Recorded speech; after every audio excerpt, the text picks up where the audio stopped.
네, 오늘 예배 나오신 여러분 모두 위해 우리 하나님의 크신 은총과 평강이 정말 여러분 삶 속에 속속히 임하기를 간절히 축복드립니다.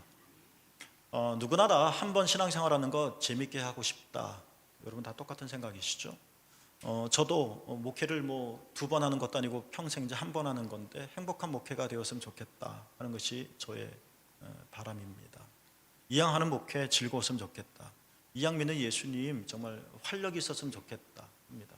우리는 웬만하면 다 교회 규칙들을 지킵니다. 그리고 하나님 말씀대로 온전히 살지는 못하지만 그래도 우리는 실천한다. 뭐 주 예배를 드린다든지 뭐 기타 등등 말이죠. 우리가 고백하는 바를 신앙생활 속에서 행합니다. 그러나 우리는 겉으로는 이런 것들을 행하지만 간혹 아니면 어쩌면 늘 우리는 활력 있는 신앙생활이 좀 부럽다 하는 생각을 가질 것 같기도 합니다. 나도 신앙생활하는 것이 똑같은 신앙생활의 모습이지만 좀 활기찼으면 좋겠다.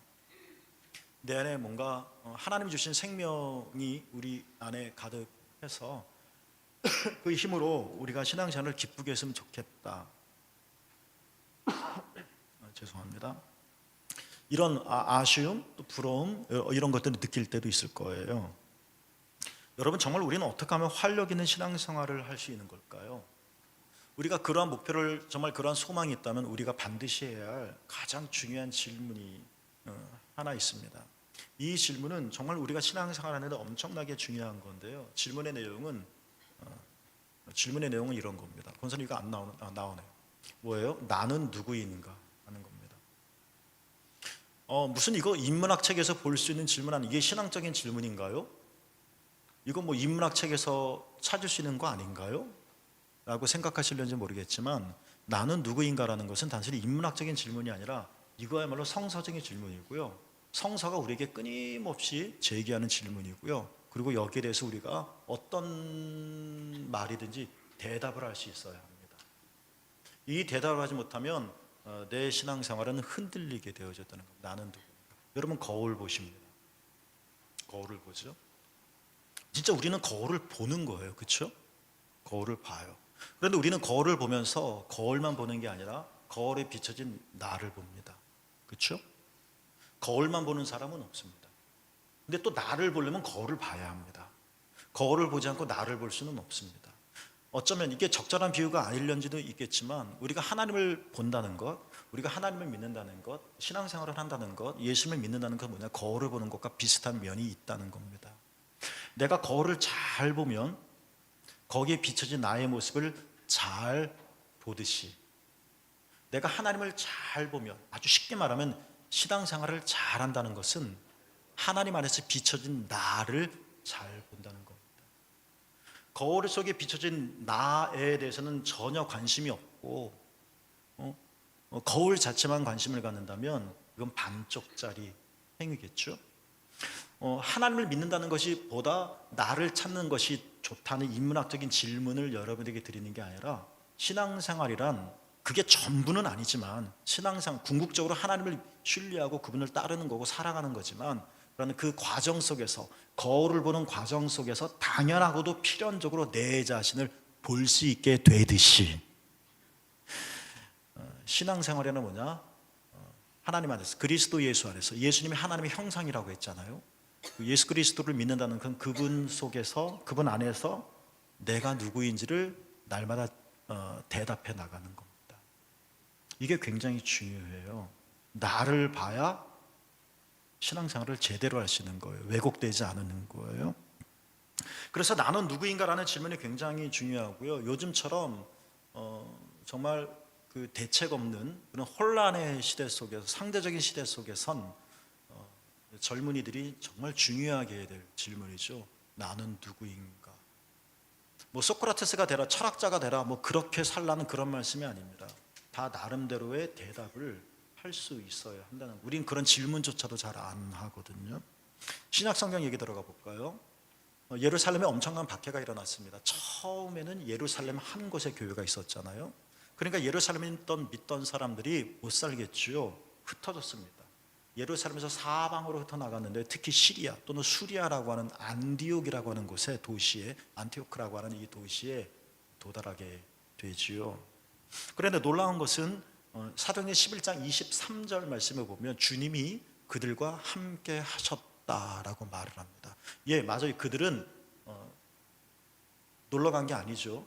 그들은 박해가 있었고 견딜 수가 없었고 피해 간 겁니다. 그런데 거기서도 하나님이 함께 하셨다라고 말을 했고요.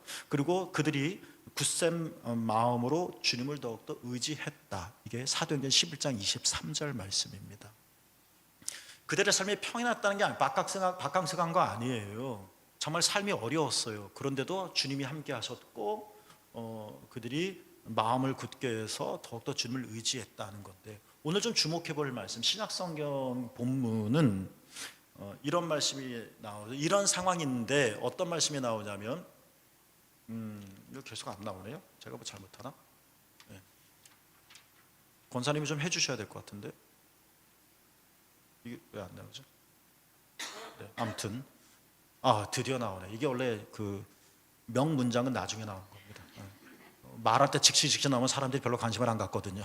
긴장하고 그렇게. 오늘 본문 말씀인데요. 예수님을 믿는 제자들이 안디옥에 갔다고 그랬잖아요. 근데 거기서 어떤 일을 경험했습니까? 처음으로 그리스도인이라고 불리었다는 겁니다. 이게 오늘 26절 말씀입니다. 여러분 주목합시다. 나는 그리스도인이에요 라고 말하는 게 아니에요. 그들이 그리스도인이라고 불렸다. 그런데 제자들이라고 했잖아요. 제자들은 보통 명사예요. 너도 제자, 너도 제자, 너도 제자. 뭐 다른 사람도 다 제자예요. 다른 종교 가진 사람도 다 제자예요. 그러나 그리스도인이라고 하는 것은 고유명사예요. 아무에게나 붙일 수 있는 게 아니라는 거예요. 사람, 여러분도 사람, 저분도 사람, 다 사람이에요. 박상진, 저만 박상진이잖아요. 그러니까 그리스도인이라고 하는 것은 고유명사예요. 그러니까 보통 명사로 살던 그들의 삶이 이제 고유한 삶이 되었다는 거예요. 처음으로 예수님을 믿는 제자들에게 이름이 생겼다는 겁니다. 오늘 저는 이 말씀을 좀 묵상해 보려고 합니다. 이름이 생겼다는 것이 뭘까?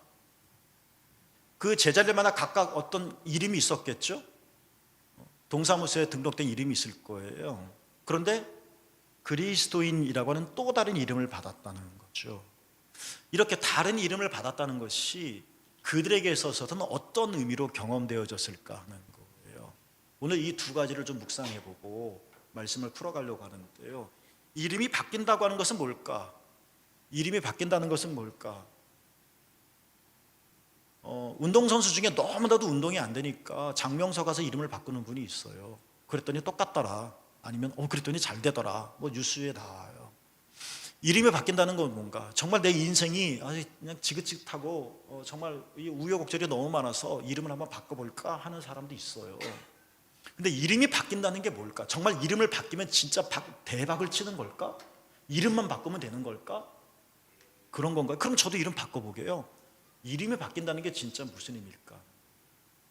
그들에게 있어서 제자였던 사람들, 쟤네들이었던 사람들이 그리스도인이라고 불림을 받았다. 이름이 바뀌어졌다. 호칭이 바뀌었다는 것이 그들에게는 어떤 의미로 경험되어졌을까라는 똑같은 질문인데, 이름을 바뀐다는 것은 뭐냐?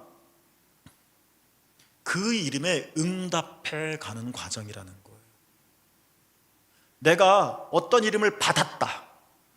내가 무엇라고 불림을 받았다는 것은 그냥 호칭의 변경의 문제가 아니라 내가 부름을 받는 그 바뀌어진 이름에 이제 내가 그렇지, 내 이름이 그렇지 하고 내 삶으로 응답해 가는 과정, 이것이 이름 바뀜의 참 뜻이라는 거예요. 성경 얘기해 볼까요?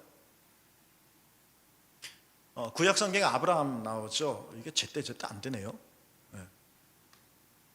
하나님께서 창세기 17장에서 아브람의 이름을 아브라함으로 바꾸셨습니다. 어디서요? 창세기 17장에서요. 같은 사람이에요. 이름만 바뀌었을 뿐이죠. 그 이전에 창세기 16장 아브람이죠. 여전히 하나님께서 아브라함에게 약속하셨잖아요. 내가 아들이 너에게 내가 줄 것이고 큰 열국을 큰 나라가 세워질 것이다 약속하셨잖아요. 그렇지만 아브라함은 하나님의 이 약속을 믿지 못했어요. 안 믿으려고 했었던 것이 아니라 믿지 못했어요. 믿을 수가 없었어요.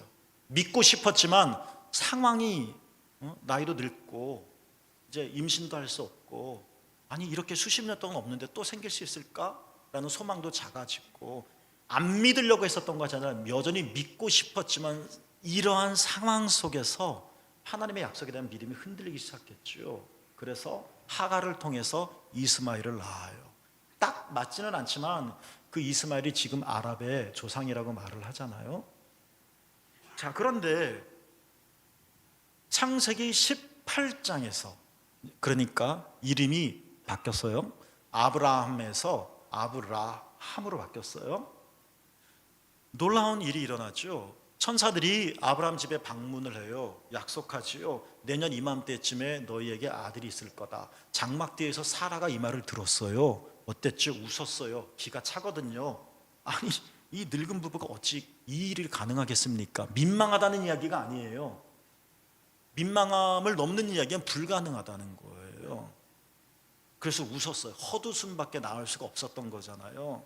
그런데 좀 주목해 볼 이야기는 뭐냐면, 그 순간에 아들을 낳을 거다, 장막뒤에서 그 사라는 웃었고, 똑같은 천사의 말에 아브라함은 아무 말도 하지 않습니다. 웃지도 않았고요, 박수치지도 않았습니다. 이 침묵이 뭘까 생각해 보는 거예요. 저는 이 침묵이 부정적인 의미가 아니라고 생각을 합니다. 아브라함이든 사라든 정말 아들이 이 늦은 나이에라도 생기기를 원했을 거예요. 그렇죠? 그러나 상황이 그렇지 않은 거예요. 생물학적인 상황이 불가능하게 몰아가는 거죠. 나는 원해. 그러나 세상은 꽉 막혀 있는 거죠. 그러니까 사라가 웃은 거예요. 그러나 아브라함은 이 우스운 상황, 하나님 이게 가능하겠어요? 가능하면 좋겠지만 가능하겠냐고요 하는 이 꽉 막힌 웃음밖에 튀어나오지 않은 상황이, 아브라함도 역시 사라처럼 막 아브라함에게도 이렇게 조여 왔었을 텐데, 그래서 하나님 이건 안 되잖아, 이게 가능하겠어요? 라고 말을 하고 싶었겠지만 참았겠죠? 말을 안 한 거예요. 그게 침묵이에요. 하나님 정말 그렇게 됐으면 좋겠어요. 근데 이게 가능하겠냐고요? 라는 말을 이 상황 안에서 하고 싶었지만 사라는 그렇게 했고, 근데 아브라함은 그렇게 하지 않았다는 게 침묵이었다는 거예요. 그러니까 아브라함은 이름이 바뀌었다고 그랬잖아요. 16장에서는 똑같은 상황에서, 좀 나이는 좀 젊었겠지만 똑같은 상황에서 아예 안 돼요, 그냥 나 하갈, 이스마엘, 이렇게 삶에 이런 식으로 응답해 간 건데, 그래서 이스마엘을 낳은 건데 이름이 바뀌었잖아요. 이름이 바뀌었다. 이름이 바뀐다는 것은 뭐냐? 그러면 장명소 가서 이름만 바꿔버린 것이 아니라 이제 그 이름에 내가 응답해 가는 거다. 맞아, 내가 이름이 바뀌었지. 내가 옛날 아브라함 때는 이렇게 반응했는데 맞아, 내가 이름이 바뀌었지. 이 상황 속에서는 사라처럼 헛웃음밖에 나올 수 없지만 내가 이름이 바뀌었잖아. 그냥 웃으면 안 되지.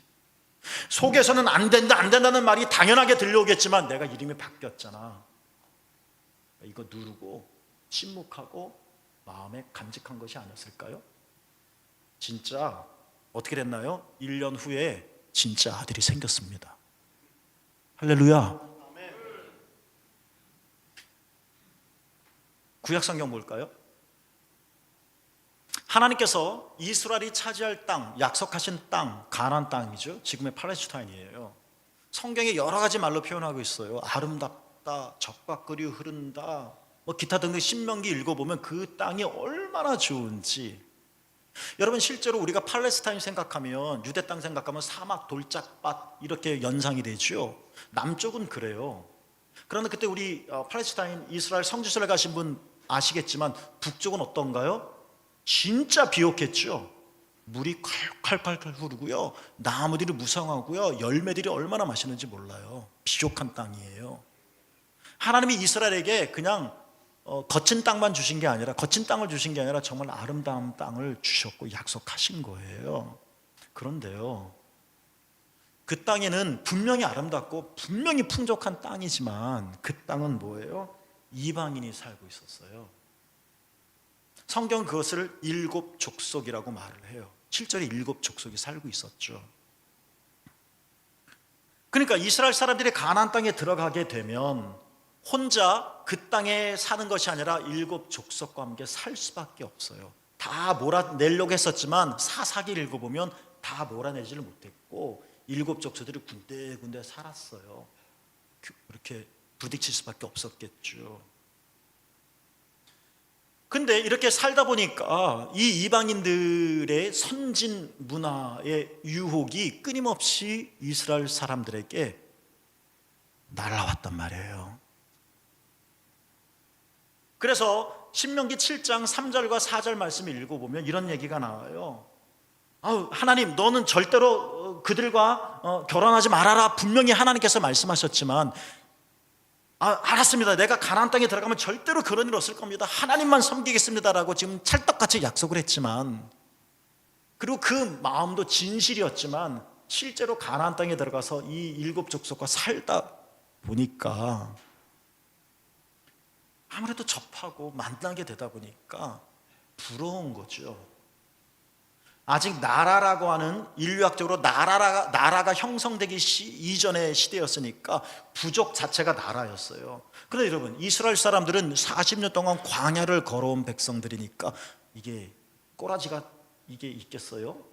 나라도 아니고 명철한 것도 없고 안정적인 것도 없고, 그러니까 일곱 족속이 훨씬 우수했겠죠, 문화적으로도. 그러니까 나는 하나님만 믿으려고 사는데 옆에 있는 이 이방인들이 끊임없이 유혹을 하니까 이제 세월이 흐르면서 이스라엘 사람들이 생각하는 거예요. 신명기 7장 3절 4절에 나오는 것처럼 내가 그들과 결혼해 볼까? 그래서 그들의 신을 한번 따라가 볼까? 그래서 유혹을 끊임없이 받는 거야. 나도 그들처럼 살고 싶다. 부럽거든요. 나도 그들처럼 살고 싶다. 이 유혹이 늘 눈앞에 아른거리는 거죠. 그때 여러분, 하나님이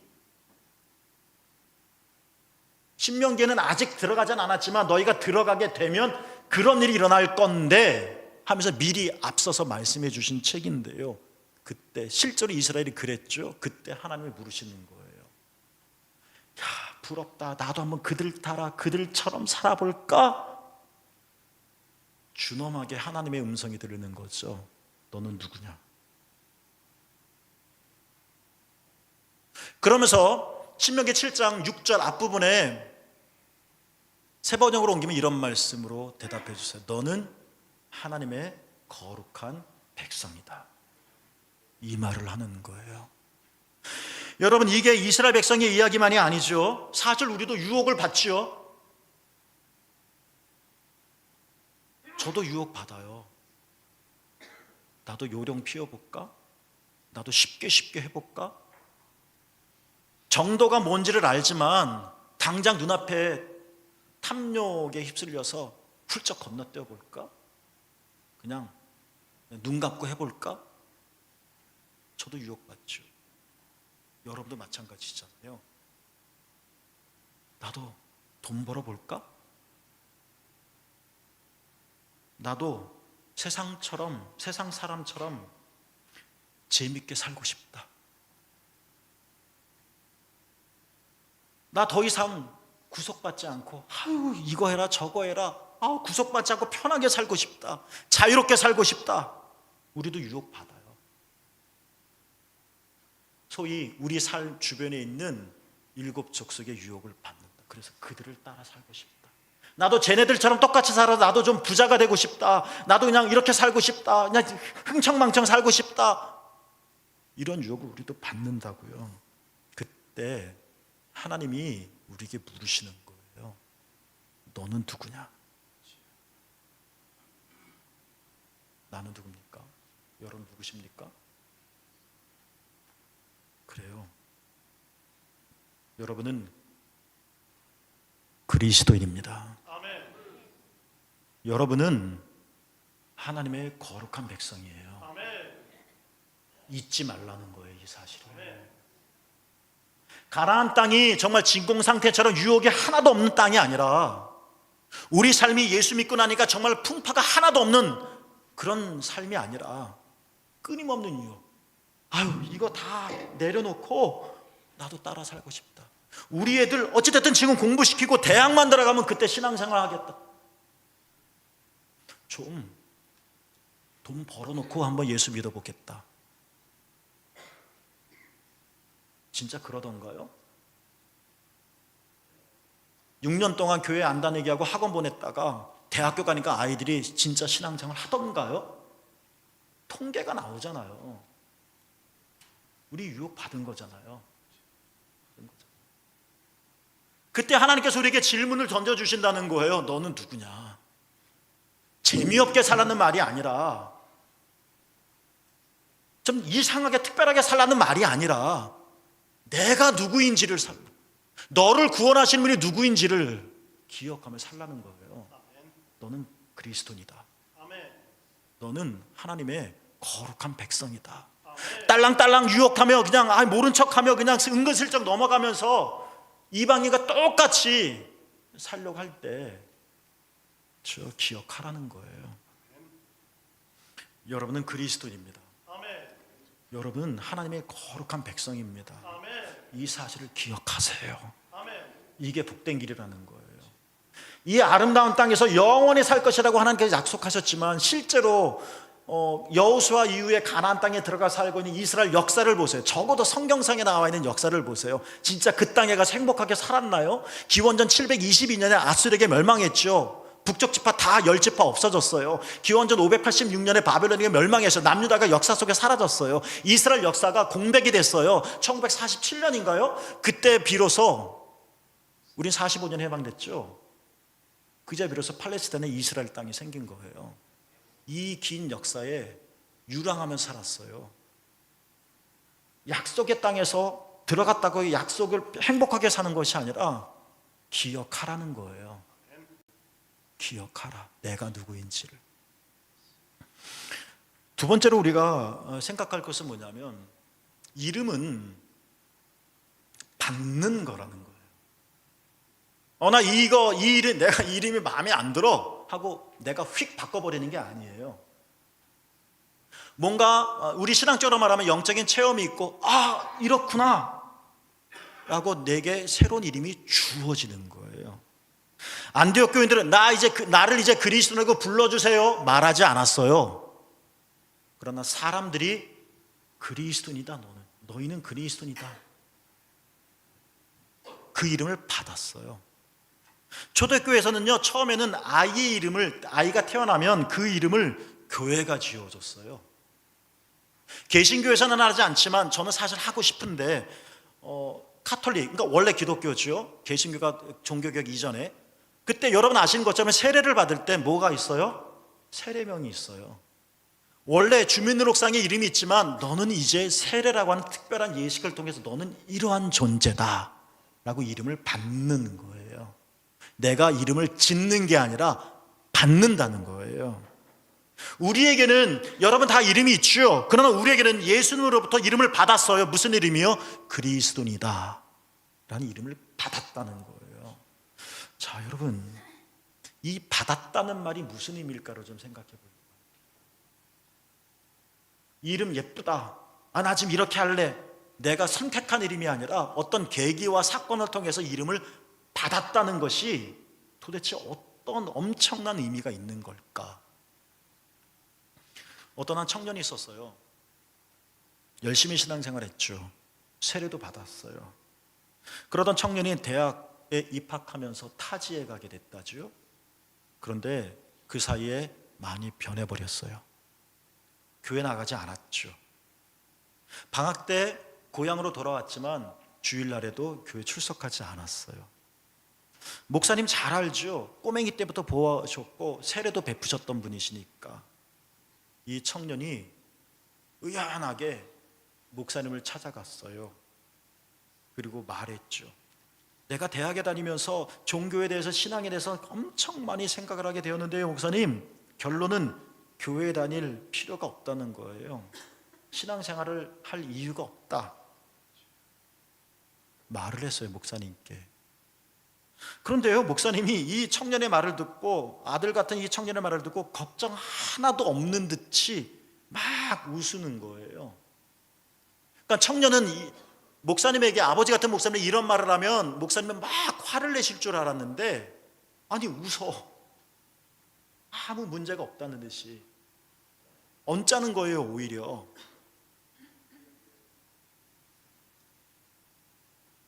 이게 뭘까?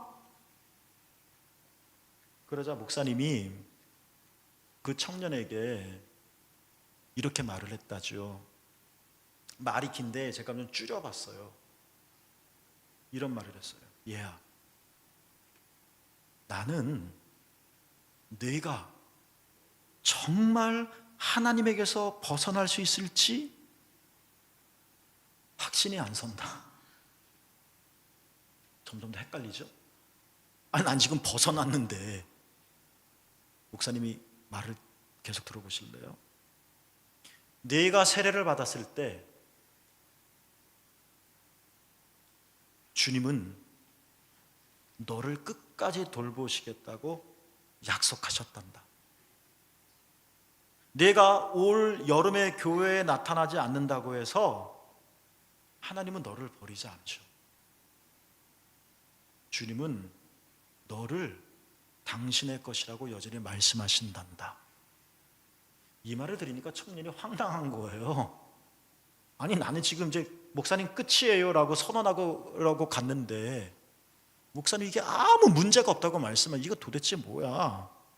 말 같지 않은 소리를 하고 계시는 것 같다. 화가 나서 밖으로 뛰쳐나갔죠. 일주일 지났어요. 주일이 되었습니다. 예배당 둘째 줄.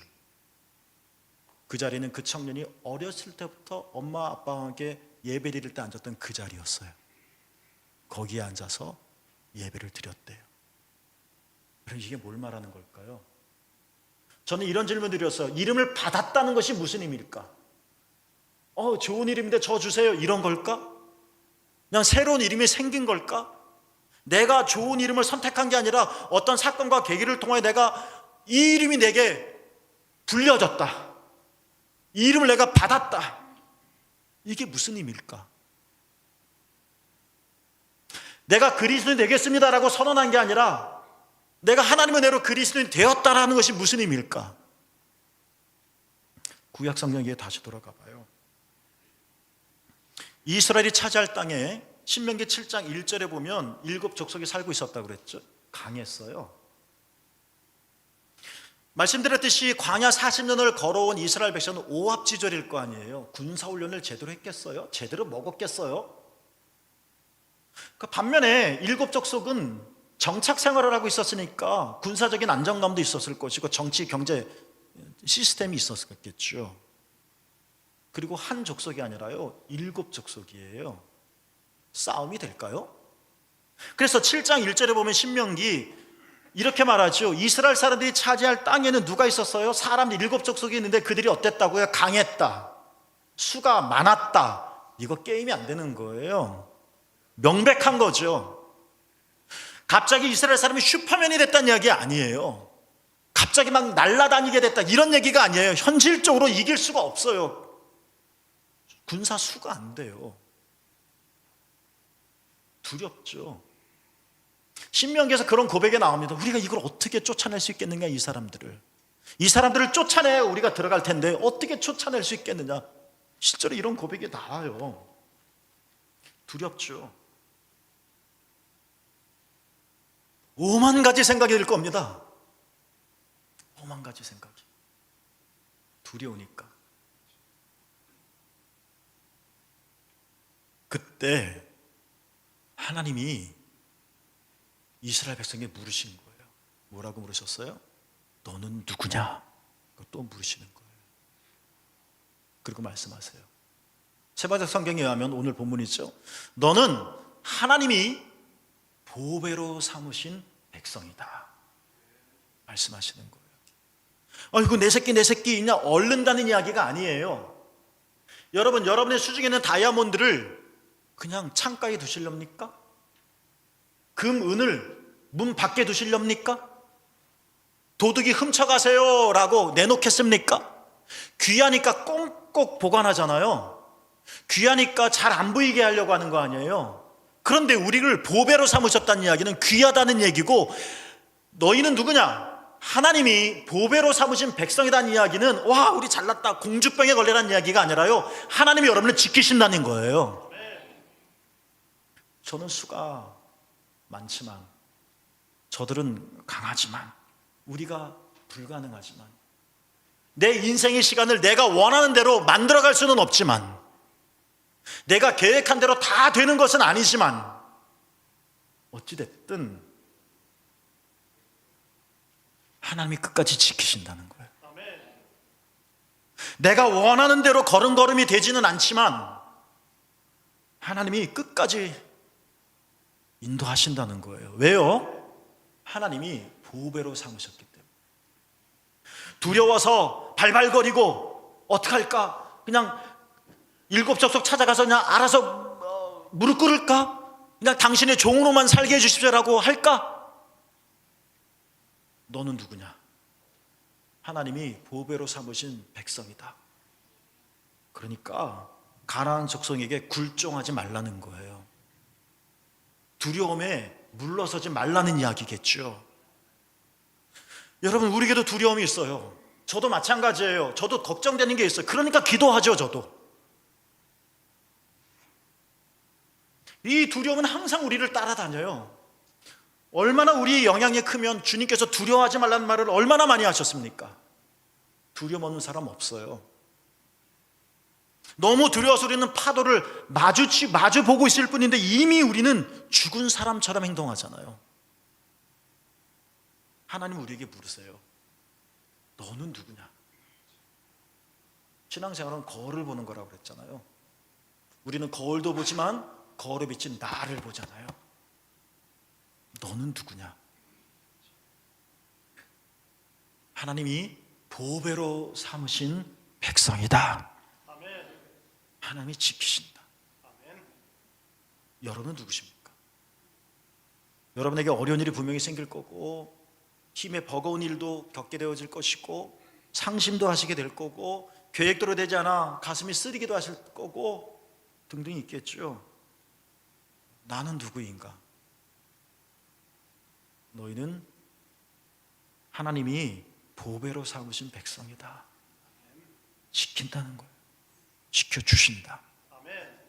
하나님을 기억한다는 것은 내 하나님을 기억하라, 오매불망 그분만을 바라보는 것이 아니라, 궁극적으로는 그런 것이지만 그분을 바라보면 바라볼수록, 그분을 기억하면 기억할수록 분명한 것은 내가 누구인지가 더 밝아진다는 것이고, 내가 누구인지를 기억하게 된다는 거예요. 내가 누굽니까? 여러분은 그리스도인입니다. 함부로 살지 마세요. 세상 쫓아가면서 살지 마세요. 세상 좋다고 따라가지 마세요. 여러분 누구십니까? 여러분은 그리스도인입니다. 주님이 지키세요. 넘어가시고 이겨나가시고 담대하게 맞서시고, 이 사실을 잊지 말고 살라는 거예요. 철랑철랑 이거 좋네 하면서 이방인의 사과를 냉큼 따먹지 말라는 거예요. 너는 그리스도입니다. 똑같은 어려움이 있어도 에이 하고 먼저 제풀에 죽지 말라는 거예요. 너는 그리스도인이다. 너는 하나님의 성민이다. 너는 하나님이 보배로 삼으신 백성이다. 이 사실을 잊지 말고 기억하시며 믿음으로 한 발 한 발 담대하게 내딛어 약속의 땅에 들어가시고, 그 땅에서 정말 복되게 사시게 되기를 축복합니다. 기도하겠습니다.